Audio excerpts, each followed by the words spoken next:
بسم الله الرحمن الرحيم. الحمد لله نحمده ونستعينه ونستغفره ونعوذ بالله من شرور أنفسنا ومن سيئات أعمالنا. من يهده الله فلا مضل له ومن يضلل فلا هادي له، وأشهد أن لا إله إلا الله وحده لا شريك له، وأشهد أن محمدا عبده ورسوله. أما بعد، فإن أحسن الكلام كلام الله، وخير الهدى هدى محمد صلى الله عليه وسلم، وإن شر الأمور محدثاتها، وكل محدثة بدعة، وكل بدعة ضلالة، وكل ضلالة في النار. So today is lesson number 15 in the section on Al-Qadr and Al-Shar', which is the decree and the legislation, and it is lesson number 50 overall in our study of the book Taqreeb Tadmuriyyah.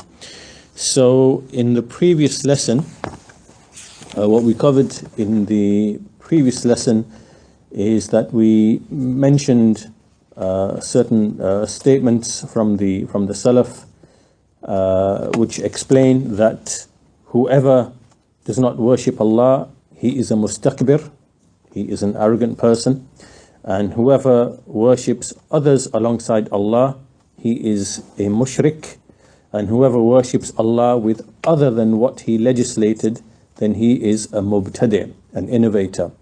So these are three classifications of the people of the earth. So the one who does not worship Allah at all, an arrogant person, like for example an atheist or a materialist or something like that, this is on account of arrogance and pride. He's too proud and arrogant to show gratitude to Allah for the favors and bounties that he benefits from and enjoys every moment of his life. So this is pure arrogance and pure pride. So either he is from among those, or he is someone who worships Allah and worships other than Allah. So an example of that would be the polytheists in general, the mushrikun in general, like the Hindus, or they worship a supreme God and then they worship a hierarchy of other gods. Or it is like the Christians, the Nasara. They worship a God and they worship Jesus as God, and they worship, some of them worship the cross and the mother of Jesus, Mary alayhi salam. So likewise they are mushrikun. And likewise the Yahud, the Jews, they also they are disbelievers from one angle. They have different types of disbelief. Their disbelief is from juhud, meaning rejection of the messenger of Allah, Muhammad sallallahu alaihi wasallam, whom they knew to be a messenger from their books, but also at the same time they worship other than Allah, and from the manifestations of their innovated religion is that they consider themselves to be pieces of God on earth, and they give divine attributes to their rabbis. So there is shirk within that. And so the second category then is those who worship Allah and worship other than Allah alongside him. And the third category now, this is from among the Muslims, right? Those who worship Allah, they worship Allah, but they worship him through other than what he legislated. So these people are considered to be innovators, mubtadi'ah. And then it depends, obviously amongst the Muslim nation, we know there are people who worship the graves, who call upon and invoke others besides Allah. So they fall into the same shirk, but that's obviously, here this is just in terms of, this is just a classification, a useful classification in the context that we're discussing. So after we clarified that, the category, we then moved on to look at worship itself, ibadah itself, and we said that it can apply to two things. Either ibadah refers to what is present with the individual of states and feelings. In this case, it is, we said it is hubb, love, and ta'zeem, veneration. It is love and veneration, right? So when a person does any act of worship there has to be something inside which is a combination of love, hub, and ta'zeem, which is veneration, or it can also be a dhul, which is humbling oneself and lowering oneself, which is the same as making ta'zeem of Allah subhanahu wa ta'ala. So this is as it relates to you, the individual, and what's driving, what is behind the action of the state of the heart, right? It has to combine love and dhul, hub and dhul. To explain this a bit further, if you were to worship Allah out of pure humiliation and being subdued, this would not count as worship. So for example, Fir'aun, he enslaved the Bani Israel, he enslaved the Israelites, and they were forced to obey and whatever, but this was out of humiliation and enslavement. It wasn't done out of love. So this cannot be considered to be worship. In the same way, some people, they just have the feeling of love, but then they do not humble themselves by complying with the law. So an example would be like the Christians, the Nasara. The religion is all about love, but then they don't stick to the law. They do away with the law, and they say, we love Jesus, he died for our sins. So there's no kind of real compliance and veneration of Allah and humbling oneself and being obedient to the law. This therefore is not worship, just the feeling of love. This cannot be worship. So this relates to the individual and what is present with that individual of states and feelings. And so therefore love and veneration of Allah or humility to Allah have to combine for anything to be considered to be worship, right? Any act. So this is from the angle of the person. The second meaning of ibadah, which is al-muta'abbadu bihi, is the thing with which you are worshipping Allah. The thing with which you are worshipping Allah. This now is all the various forms and types of worship, like prayer, like fasting, charity, zakah, hajj, righteousness to parents, righteousness to neighbors, honoring the neighbor, honoring the guest, all those other deeds. These are individual elements of worship. So this is al-muta'abbadu bihi that we discussed, and Shaykh al-Islam Ibn Taymiyyah had a definition of that this worship is everything that Allah loves and is pleased with, from the statements and actions, whether inward or outward. So this covers all of the things with which we worship Allah subhanahu wa ta'ala. So these two definitions kind of go together. Ibn al-Qayyim has a definition. Ibadah is ghayatul hubb ma'a ghayatil dhul. Worship is the extremity of love combined with the extremity of humility. That covers the internal feeling. And what Ibn Taymiyyah explained is the individual acts of worship with his definition. So they both go together. After we established that that is the reality of worship, then we looked at two conditions of worship without which worship is not acceptable. Right? The first was ikhlas, which is sincerity to Allah, that you are doing the act of worship with the only intention and motive of pleasing Allah and seeking His reward. And the second of which is that it has to be in accordance with the Sharia, it has to be in accordance with the law, it has to be in agreement with the Sunnah. So that's where we finished in the previous lesson. This was a recap of the previous lesson. And so we stopped at the point where we were going to start looking at the evidences for these two conditions. Sincerity on the one hand, and agreement and compliance with the Sunnah, with the prophetic way on the other hand. So what are the evidences of the first one? Al-Ikhlas. The Shaykh rahimahullah, he says, فَمِنْ أَدِلَّةِ اشتراط الإخلاص من كتاب الله. From the evidences for the condition of ikhlas in the book of Allah is the exalted statement, فَاعْبُدِ اللَّهَ مُخْلِصًا لَهُ الدِّينَ أَلَا لِلَّهِ الدِّينُ الْخَالِصِ. Okay, so one of the evidences is the statement of Allah, worship Allah mukhlisan lahu-d-din, making the religion purely and sincerely for Him. Ala lillahi dinul khalis. Is not the religion, is not worship, is not devotion pure, the pure religion and devotion for Allah? Right, so this is an evidence. This is Surah Az-Zumar, Surah 39, verses 2 and 3. Right, so this is an indication that the religion of Islam and worship is purely and sincerely for Allah. Meaning, two levels of meaning. First of all, that worship is given only to Allah. So in other words, you invoke only Allah. That's one thing. And the second thing is, in doing so, you are seeking Allah's pleasure and His reward. You are seeking to please Allah and not to please anyone besides Him. You're not doing it for show. You're not doing it for recognition. You're not doing it for fame. Right? So this is all encompassed within this verse.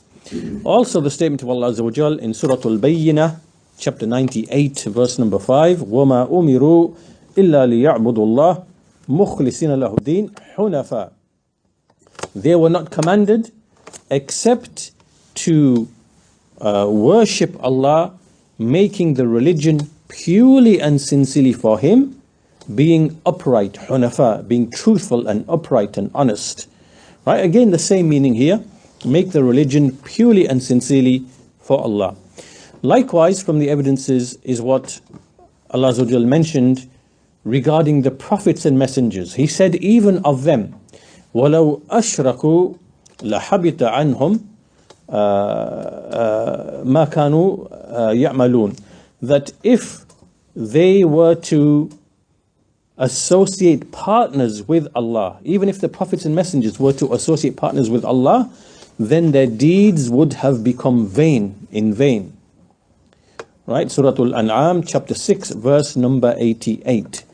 This is just a small sample of many verses in which sincerity and purity of intention is indicated. Now, the Shaykh goes on to mention an issue here just to illustrate the point, which is that, for example, if a man was to stand and pray, and during the prayer, this thought comes to him that I show off and I beautify my prayer, and does this invalidate his prayer? Does this nullify his prayer? And the Shaykh says that if this man was to repel his thoughts and to repel these false desires and intentions, and he tries his best to do so, however, the thoughts overwhelm him, despite him trying to fight this intention, then this inshallah will not harm him, because Allah Azza wa Jal said in the Quran, la yukallifu Allahu nafsan illa wus'aha, that Allah does not bear a burden upon a person more than what he can bear. And also because the Messenger of Allah said, indeed Allah has overlooked my nation with respect to what arises in their souls, so long as they do not express it. Right? So what the Shaykh is saying here is that, yes, a person might sometimes have an impulse or a feeling or a thought might pass through his mind. Maybe I should beautify my prayer. Maybe I should do such and such to make it look good for the people. But sometimes a person repels and fights against these thoughts and feelings. And so long as he's repelling and fighting and removing these thoughts and feelings from himself, then he will not be held accountable, because these impulses, sometimes shaitan comes and he puts the impulse. Everybody else is subject to these types of impulses.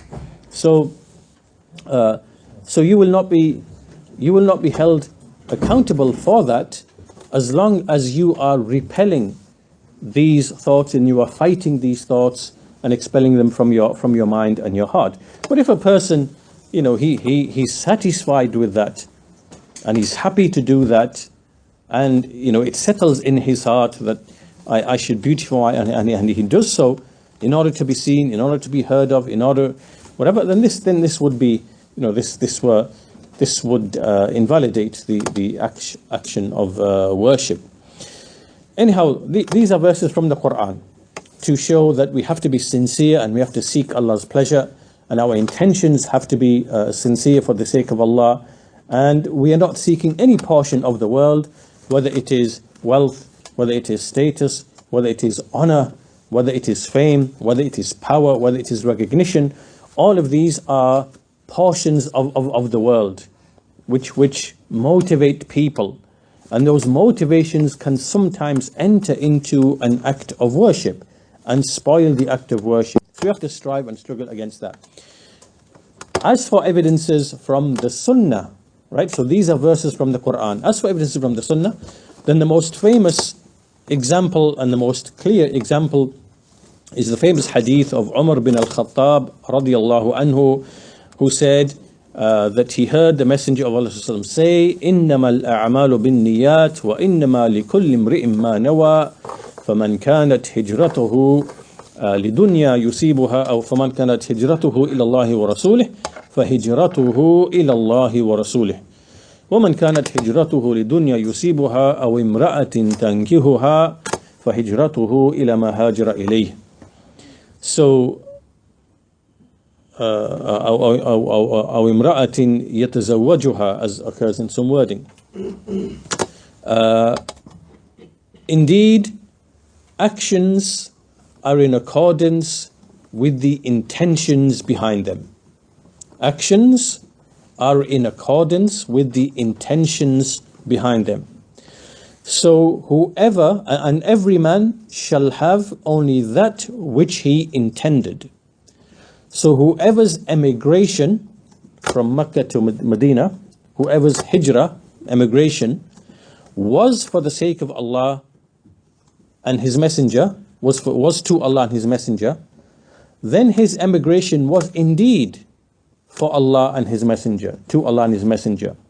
And whoever's emigration was in order to receive a portion of the world, meaning it was for some material benefit. He went to Medina because of some material benefit, or because of a woman in order to marry her, then his emigration was for the purpose for which he migrated. So in other words here, this is to show that people can be doing the same action, such as emigrating to Medina, yet one man could be emigrating for the sake of the religion, for the sake of Allah and His Messenger, and to be with the believers, and so it is the religion that is his motivation. And another person might be emigrating because, well, if I go to Medina, then there is some land, there is some property, there is some wealth, there is some trade, and I can profit from that. Or it could be, well, there's a woman that I want to marry. This is his inward motivation, even though outwardly they are doing the same thing. And this applies to every act of worship. Two people could be stood in the same row in the prayer, right next to each other, and one person could be humbling himself in front of Allah, seeking Allah's nearness, seeking His reward, and the other person, his heart and mind could be somewhere else. It could be just to turn up because, maybe he's from among the hypocrites, because the hypocrites, they do the same things as the people of Islam, and they are among the people of Islam. They come just to, in order to protect themselves, they outwardly, or it could be someone who's a Muslim, but it's habitual. It's habitual because he fears that his parents would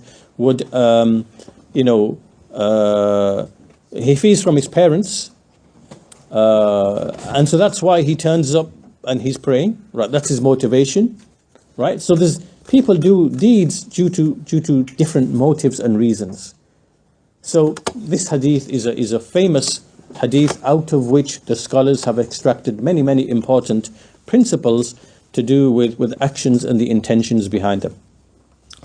This hadith is reported by Al-Bukhari and also by Muslim. with some slight variation in wording.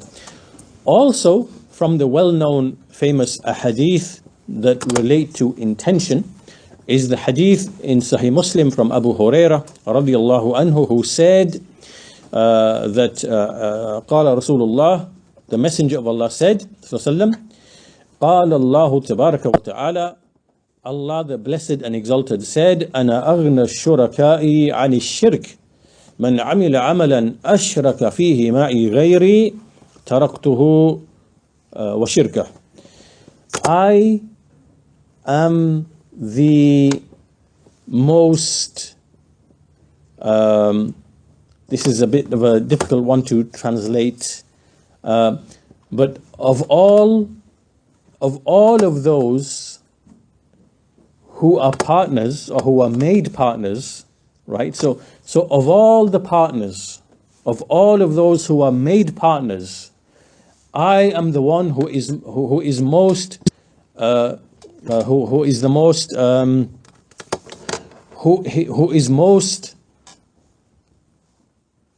not in need or unneedy, right? The one who is not in need and free of any need of having any partners. So whoever associated someone else with me in an action, then I abandon him and his action, right? So what is the meaning of this hadith? Because it's a bit of a difficult one to kind of capture and also even to translate. So let me try to present the translation again, and then we'll give an example to illustrate what it means. So Allah Azza wa Jal, this is a hadith Qudsi. This is Allah Azza wa Jal saying that of all of those who are given partners, because Allah, partners are set up for Allah by other people, right? I am the one who is most unworthy of having others associated with me, right? I'm the most free and not in need of having anyone else associated with me.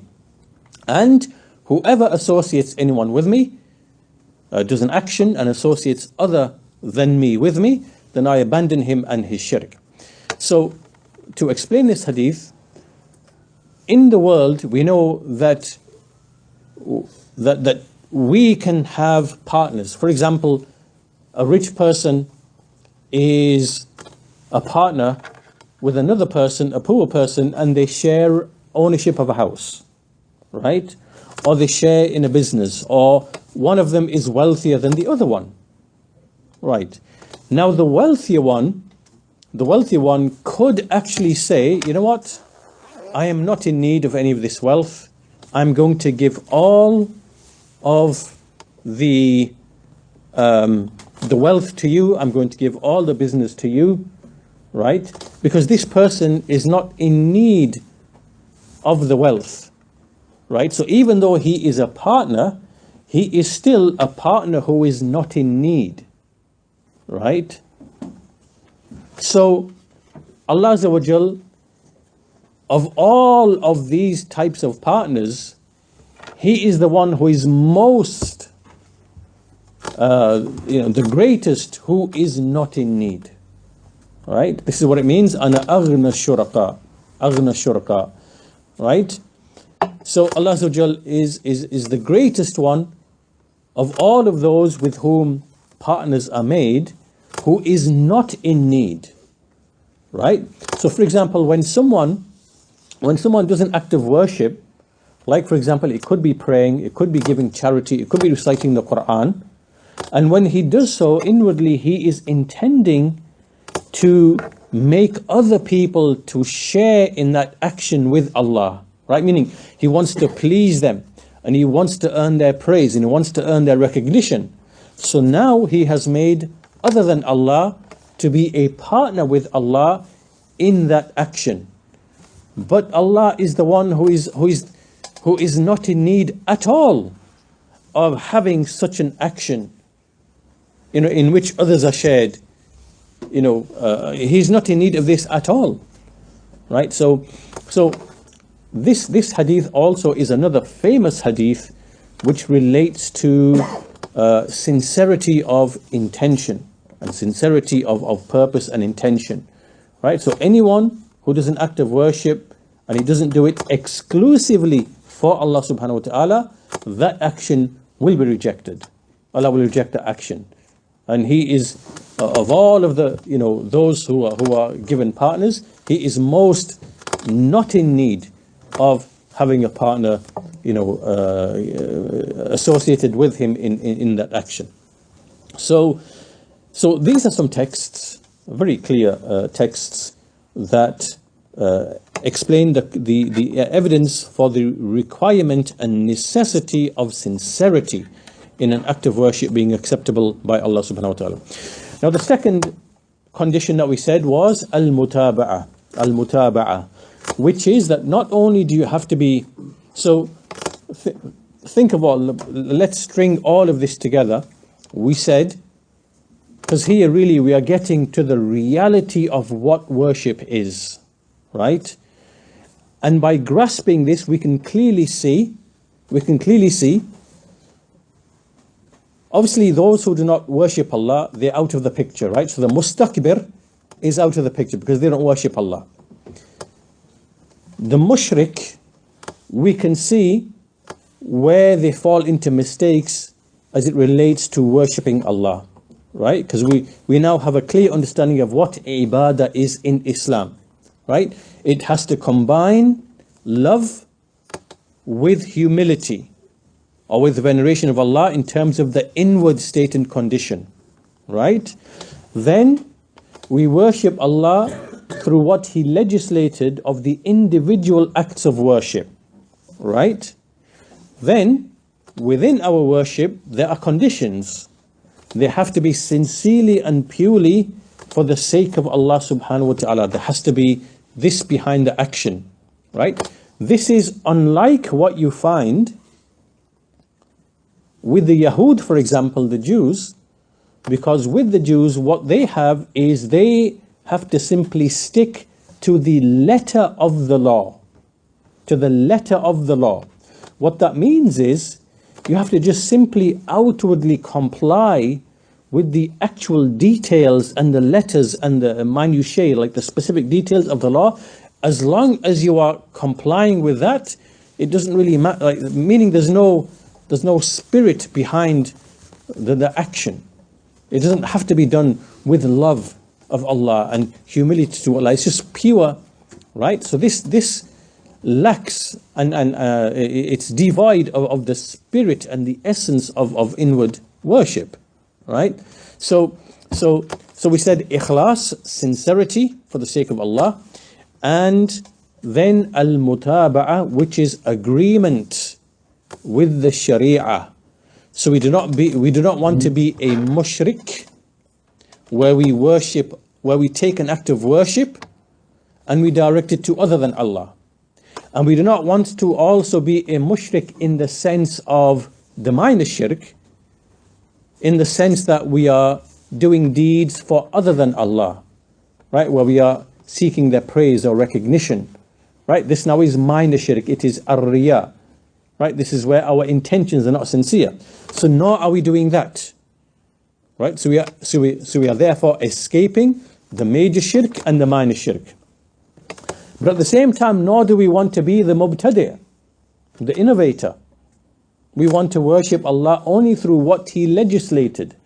And this condition is ittiba', meaning following and imitating. So again, we are now unlike the Jews and the Christians and the Sufis from amongst the Muslims. All of them worship Allah through other than what He legislated. And so what is the evidence for this, for al-ittiba' or al-mutaba'ah? We will look at some evidences. Then from them is the statement of Allah Azza wa Jal in the Quran, وَأَنَّ هَذَا صِرَاطِي مُسْتَقِيمًا فَاتَّبِعُوهُ, and that this is my straight path, so follow it. وَلَا تَتَّبِعُوا السُّبُلَ, and do not follow other paths. And do not follow the other variant, divergent paths.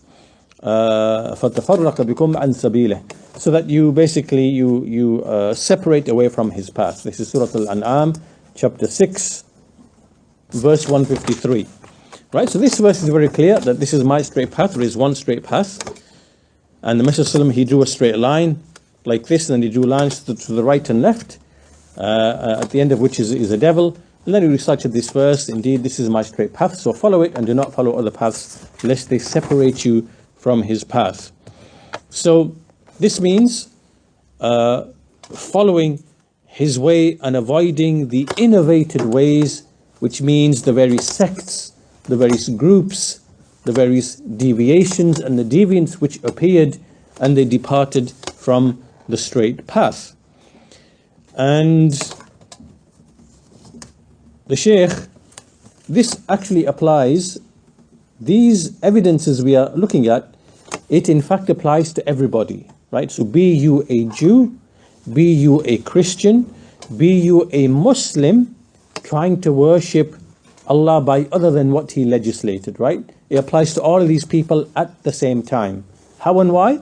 Well, for example, the Yahudi, he claims to be worshipping Allah, but your religion is abrogated, it is mansukh, and you cannot worship Allah except by worshipping him through what was legislated to Muhammad sallallahu alaihi wasallam, right? So you also have to make mutaba'ah and ittiba, imitate, follow the messenger of Allah, but you're not doing so. So this will not be accepted from you, right? So you are upon a path other than the straight path. Just as it also applies to a Christian, a Nasrani, right? He's worshipping Allah upon other than what he legislated. And likewise, those amongst the Muslims from the Sufiya and the others, they fall into the same. They worship Allah through other than what was legislated, and so when they do so, those specific acts of worship will not be accepted. Not that no act of worship will be accepted from them, right?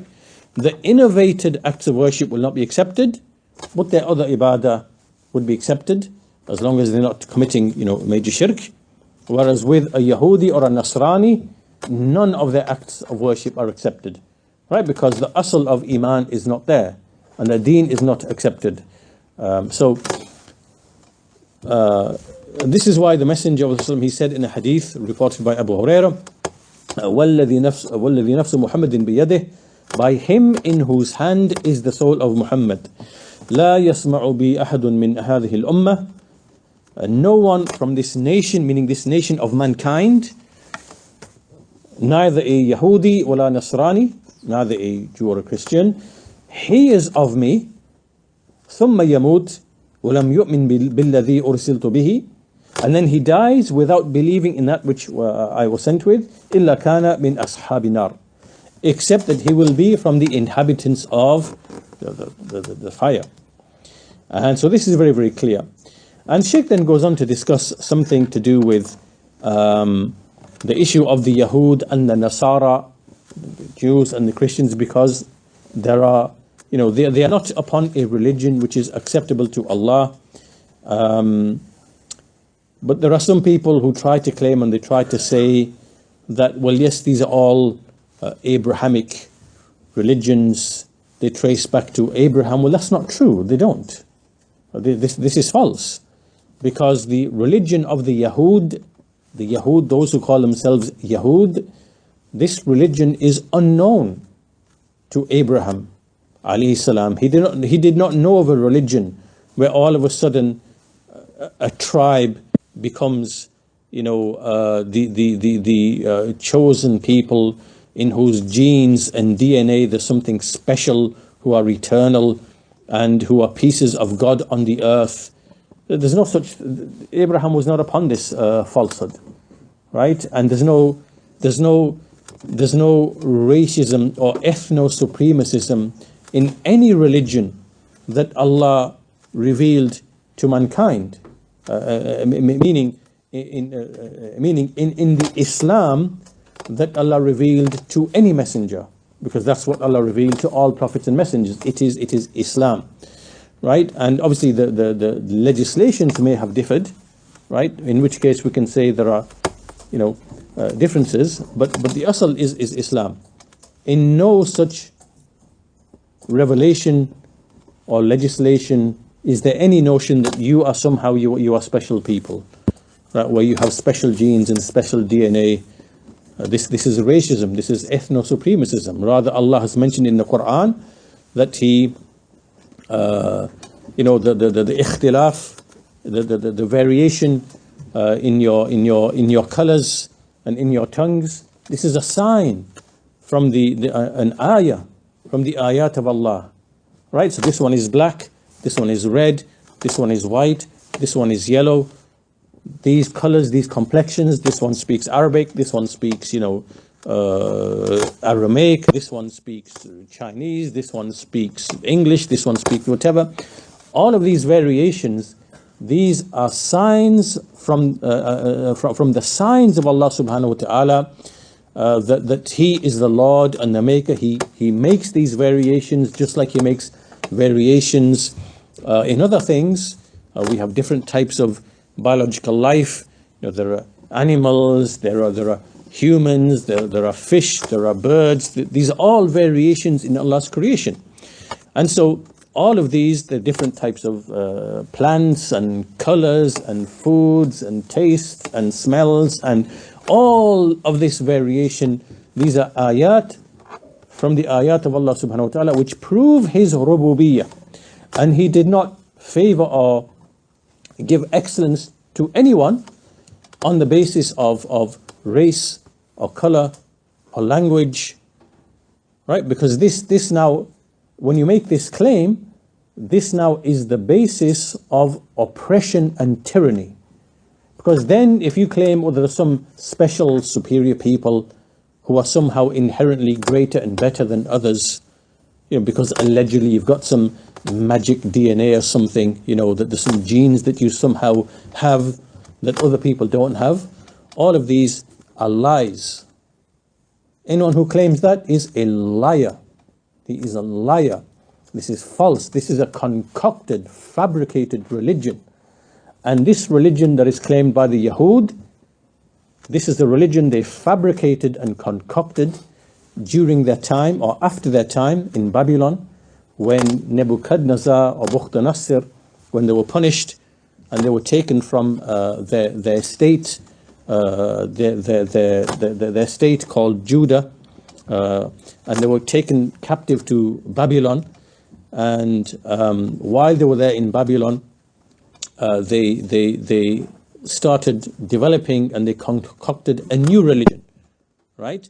And before that, the Israelites, the other 10 tribes, they had another state, right? They'd already been punished and dispersed before that, right? So this is 6th century BC, the kingdom of Judah. Because the Bani Israel, the Israelites, after the time of Dawood and Suleiman, David and Solomon, this is roughly 1000 BC, the kingdom of Solomon and David, 1000 BC roughly. After that time, because they had a history of apostasy, falling into shirk, disobedience, right, and doing all sorts of things, there's a whole history of this. They were punished and dispersed, right? So after Dawood and Suleiman, the kingdom split into two. The northern kingdom, which were the 10 tribes, and the southern kingdom, which were 2 tribes of Judah and Benjamin, right? So the first one at the top here, these 10, they were punished first, and they were scattered, their kingdom was destroyed, and they were scattered and dispersed all over, right? These are the Israelites. Then the second, the southern kingdom, the kingdom of Judah, this was, they were destroyed, captured by the Persians, Bukhtanasar or Nebuchadnezzar. The kingdom was sacked, they were taken to Babylon, and they lived there in captivity for centuries before the time of Isa alayhi salam, right? So from the 6th century BC till the time of Isa alayhi salam, a new mindset appeared, a new religion was concocted. They lost the Torah. The actual Torah was lost. They'd lost it due to wars, battles, the sacking of Jerusalem and whatever. The actual Torah was lost, right? So it was rewritten rewritten, and then a new way of thinking was weaved and written into the Torah that wasn't there before. Right? This now is the new religion. It is the ethno-supremacist religion. That we are special people, we are somehow chosen, we have this, that and the other, whatever, the right to this, the right to that. And this mindset which appeared was what, when Isa alayhi salam, when he came, and likewise they began to alter the law and change the law, then he came to warn against this and to correct this. Anyhow, this is the origin of where this ethno-supremacist religion emerges. So there is no such thing in the deen of Allah subhanahu wa ta'ala. There's no such thing. And this is one of the ways you know it is a false religion. Just like you know that the racism in Hinduism, for example, the caste system, where some people are untouchable, dirty, filthy, and then there's ones at the top are the Brahmin, you know straight away that this is a false religion. Any religion which has this racism cannot be a deen from Allah subhanahu wa ta'ala, because every child is born innocent, pure, equal upon the fitrah, and it can be a servant of Allah. So this is something that we know immediately is a false religion. And that's why when it comes to these Yahud and their oppression and transgression and arrogance, this is the first thing that we point out. We demolish the foundations of this supremacism, this racism, because it's the foundation of tyranny. And you know the things that we see and witness of what they're doing today, of ethnic cleansing and genocide, and they make it very, very clear what the basis of it is. Right? So we have to get to the crux and just invalidate that falsehood from its foundation. You are not special. Right? You have a history, it's written in your own books, of apostasy, of deviation, of opposing the prophets, killing some of the prophets. How can such people be favored by Allah subhanahu wa ta'ala? Right? You altered the Torah. You weaved this racism and ethno-supremacism into the Torah. In your Talmud you say that the whole creation was created by Allah just for you. Allah created the whole universe just for the Yahud. What kadhib and lie is this? Things you write with your own hands.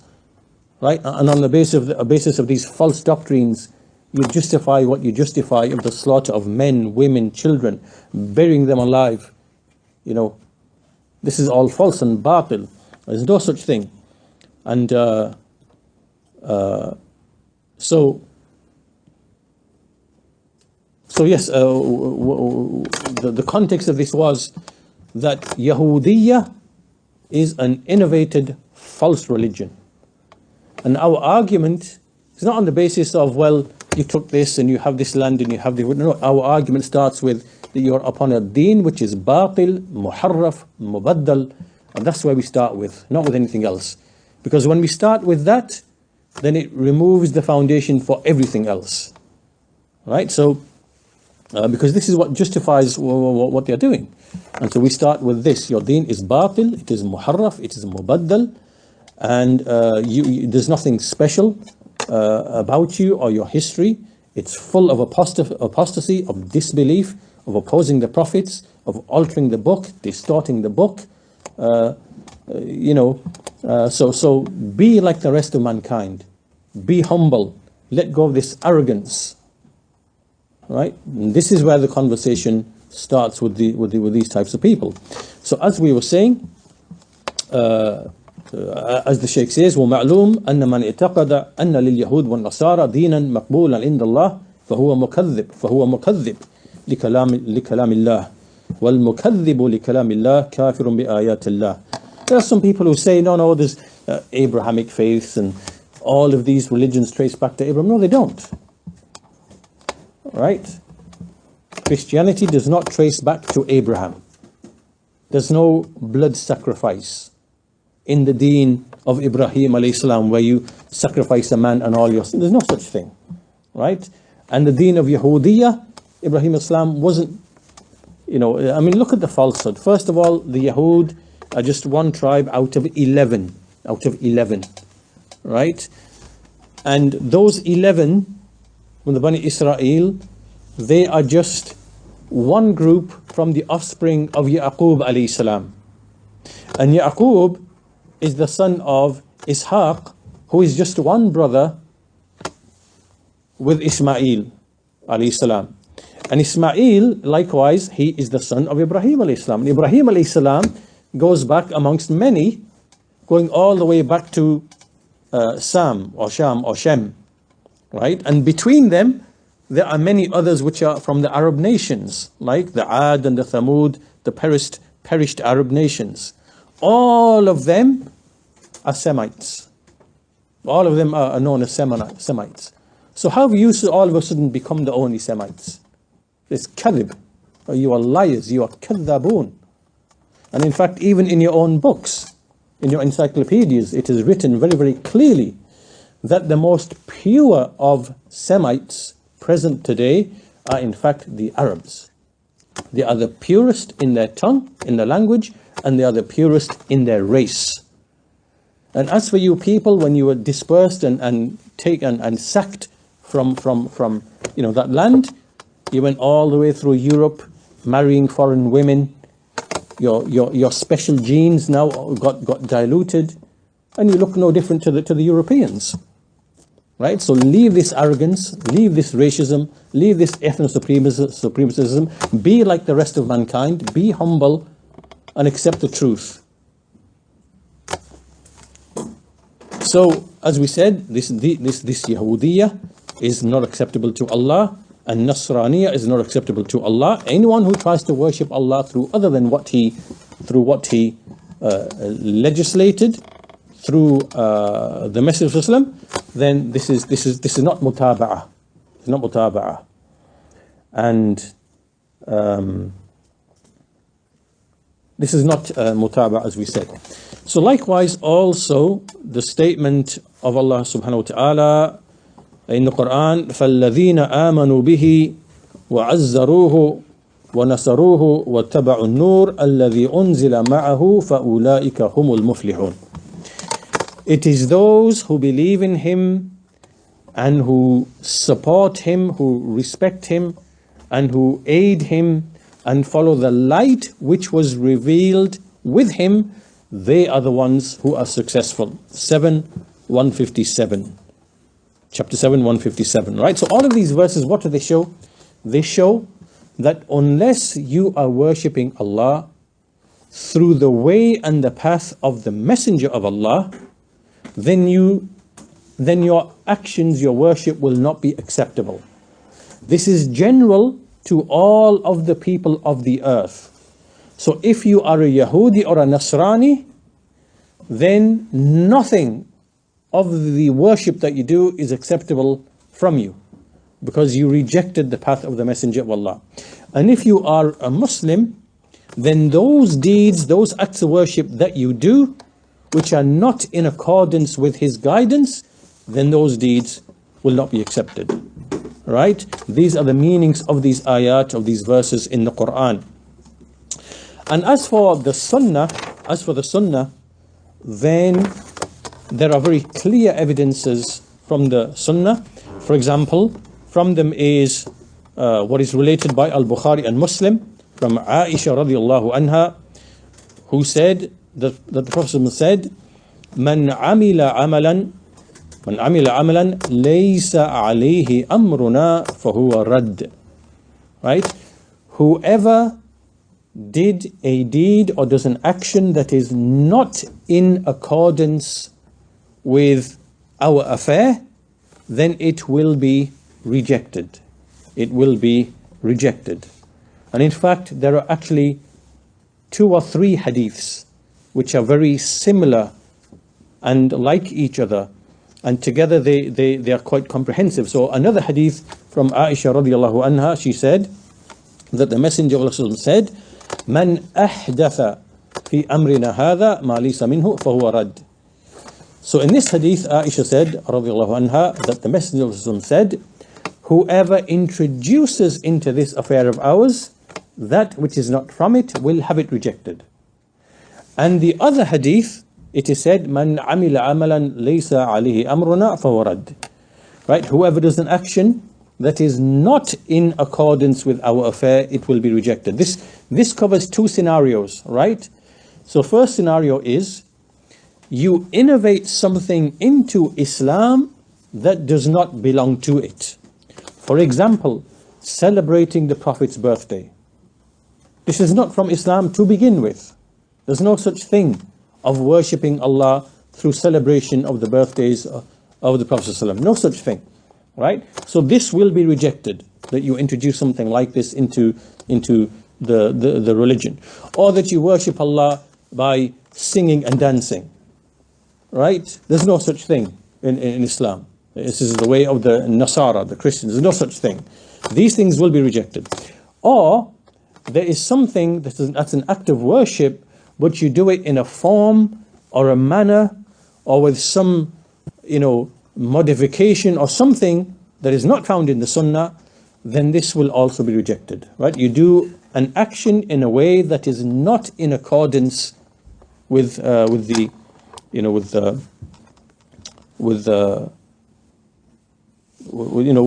Sunnah, right? So these two hadiths go together. There's actually a third hadith. Man amila amalan, I think it's ala ghayri amrina. There's another variation also of the hadith, which again is very similar. So then there is also the statement of the Messenger of Allah sallallahu, as narrated by Jabir bin Abdullah radiyallahu anhu, that he used to say, whenever he would give a khutbah, a sermon, he would say, أما بعد فإن خير الحديث كتاب الله وخير الهدي هدي محمد صلى الله عليه وسلم وشر الأمور محدثاتها وكل بدعة ضلالة. He would also say on the pulpit, on giving a sermon, to proceed, indeed the best speech is the book of Allah, and the best guidance is the guidance of Muhammad sallallahu alaihi wasallam, and the worst of affairs are the newly invented affairs, and every innovation is misguidance. Every innovation is misguidance. Now, you can see here, there's a number of things here from this text. You can see how the Messenger of Allah sallallahu alaihi wasallam, he is saying that the best speech is the book of Allah, and the best guidance is his guidance, which is what we are commanded to follow the book and the Sunnah. And the worst of affairs are the newly invented affairs, and every innovation is misguidance. So on the one hand, he is encouraging us to stick to the sources of guidance, the book and the Sunnah. On the other hand, he's warning us from the worst of affairs in the religion, which are the innovations, which are the new things which are entered into the religion. So, and then he also said, every innovation is misguidance. All innovation, he said this in a general sense, with a generality, kullu bid'atin wa kullu bid'atin, all innovations in the religion, that is, right? Not in the world. We're not saying cars and washing machines and things, these are worldly affairs. These are innovations in the worldly affairs. We are encouraged to innovate and to, improvise and in the worldly sense. Here this is in the religion, because the religion has been perfected. So there is no such thing as a good innovation in religion, right? It is all bad, it is all evil, because the religion has been perfected.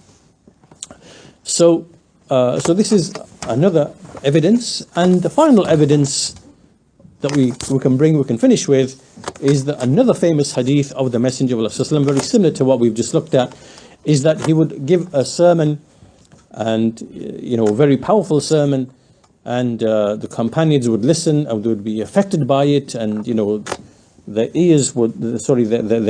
eyes would shed tears, and the Messenger would say, إنه من يعش منكم بعدي فسيرى اختلافا كثيرا فعليكم بسنتي وسنة الخلفاء الراشدين المهديين من بعدي تمسكوا بها وعضوا عليها بالنواجذ وإياكم ومحدثات الأمور فإن كل محدثة بدعة وكل بدعة ضلالة. Very similar.